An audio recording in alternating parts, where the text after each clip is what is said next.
Hello there, my name is Aaron and I'm a guy that likes to scratch build fun stuff out of old toys and model kits. As you'll have guessed from the opening credits, this week is a collaboration with a fellow YouTuber called Minis. Go check out his channel. So the brief was simple: make a diorama out of food cartons. Sounds easy enough, but just one thing you'll notice on my video is I don't use any food cartons. The fact is I didn't have any food cartons on hand when I started this build.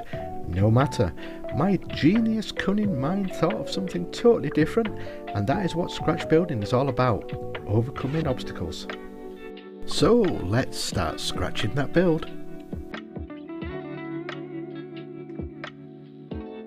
Now, watching Minis videos are pretty fun. He likes to add a little story in each video about his build, so that's what I'm going to do with mine. Firstly, what in the mother-loving hell are you making, Aaron? Well, thanks for not asking, but I'm making a shed, because this shed represents a big part of my life when I was 12-13 years old. Which isn't that long ago, really. After school, I used to hang out in my dad's shed for hours on end and just make wooden things like pen holders or wooden boxes from all the offcuts I found on the shed floor.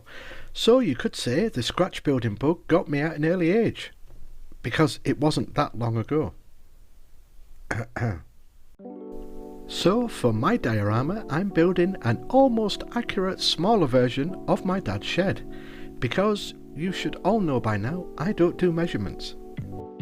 Fun fact, this is the sort of scratch builds I started making during the first lockdown when I got so bored of playing Call of Duty and needed to get out of the games room. So that's the shed. The roof isn't going to be stuck down and you'll see why shortly, but for now I need to glue this shed to this base. So just going to use some hot glue to stick this down, simply because the super glue would melt the foam board, and then it's on to painting. And my dad's shed was green. Boy was it green. Very green. A bit of brown for the roof. Now I can't remember what colour his roof was. I think it was black. But for this video I'm going to change it to brown. Now, as I've already explained, I spent a lot of time in this shed, and it was probably around the time when Star Wars had come and gone and I had just watched Battle Beyond the Stars. I think it was a Roger Corman cult classic. I hope most of you remember it. I certainly did remember, for two reasons, and I'll leave those two reasons floating in the air. I'm not going to say any more because I'm pretty sure you could do a Google search and find those reasons out for yourself. Ooh, saved by the code word. If you got here before skipping to the end, leave this code word at the start of your comment so I know you got here before reaching for a stiff drink.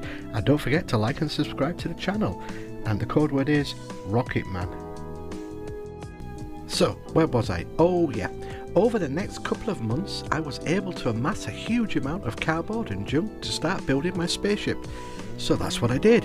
Each night after school, armed with an array of double-sided sticky tape and gaffer tape, I began assembling my very own spaceship that would take me to the stars.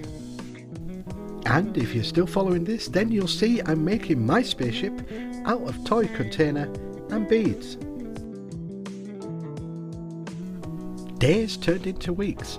Well, I'd like to say it took weeks, but probably 2 nights if that it took to make my spaceship. I designed it so I could actually sit inside it with a little window so I could see out of it. I remember I had a handheld console game called Split Second, which I used as my ship's controls, I'd made a little console out of cardboard and sellotape for it to sit on and pretended that was the ship's console. Now, I'd also given my mum one of my walkie-talkies from Radio Shack so she could call me in when it was time for dinner. Don't judge me, I was a growing lad and needed food to keep me strong for my space missions. As you can see, my spaceship is coming along nicely. I'm using a pokey stick to punch holes in the EVA foam to make rivets. For the door, I just cut down some plastic spoons. Then, using some shiny charm beads, I'll use one of these for the door handle, before going around all the door frame with plastic rivets punched out of plasticard. Next, I'll need an engine, which comes from a drinks lid, which goes right there. Please stick, please stick.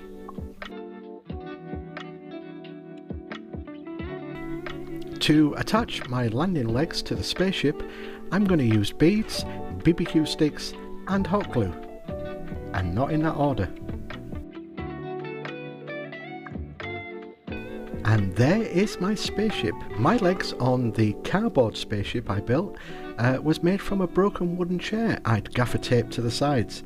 And then I painted it, and this was the exact colour, well, not exact colour because my pot of paint was bigger, you know what I mean. It was blue. I painted it blue. I don't know why I painted it blue, but hey, you know, I think I just thought that blue was a cool colour for a spaceship. So after that, while that's drying, I moved back to the base. So I've put some glue down, and I'm going to put some sort of like, well, to describe my dad's grass was it kind of was like grass, but he used to cut it that much that it went brown. So this grass is going to represent how it sort of looked to me. I think I'm being a bit too polite. Basically it was messy, to put it lightly. He would cut the grass but wouldn't pick up all the grass cuttings, so there was leaves and old bits of grass and all sorts in that on that patch of lawn. Anyway, to represent leaves, I used the other half's cooking spices. It's okay, she's at work and she will never know. And while all that dries, it's time to paint the spaceship's legs, and I'm just going for black, and then I'll just paint in some warning stripes like I did on my proper spaceship. When I say proper, it was a cardboard spaceship, we know that by now. So I'm just going in with some highlights on my spaceship here, just to give it some detail. There are the warning stripes going in because health and safety is the forefront of any professional space adventurer. Now I'm going to do some highlights. I learnt this technique from watching Morrigan's creations. So that is my spaceship all done and dusted. Something's missing though. Ah, yes, speakers. I actually did this. I gaffer taped my big Pioneer speakers to the outside of the spaceship and blasted Kashmir and Led Zeppelin on repeat for hours, much to the annoyance of our neighbours. So to replicate this, I have these speakers that I'm going to hot glue onto my tiny spaceship. Now, my actual stereo was too big and clumsy to fit inside the spaceship along with me, so that was left on the outside. I cut a hole in the wall of the spaceship so I could turn the volume up to 12, one more than Spinal Tap. And there we have my spaceship all ready to rock and roll through the stars. Yes. Remember right at the start I said food cartons, this was a food carton challenge. Thought about that. This is the Junkbox bits and pieces, and lo and behold, they have food cartons. And so that's what I'm going to do.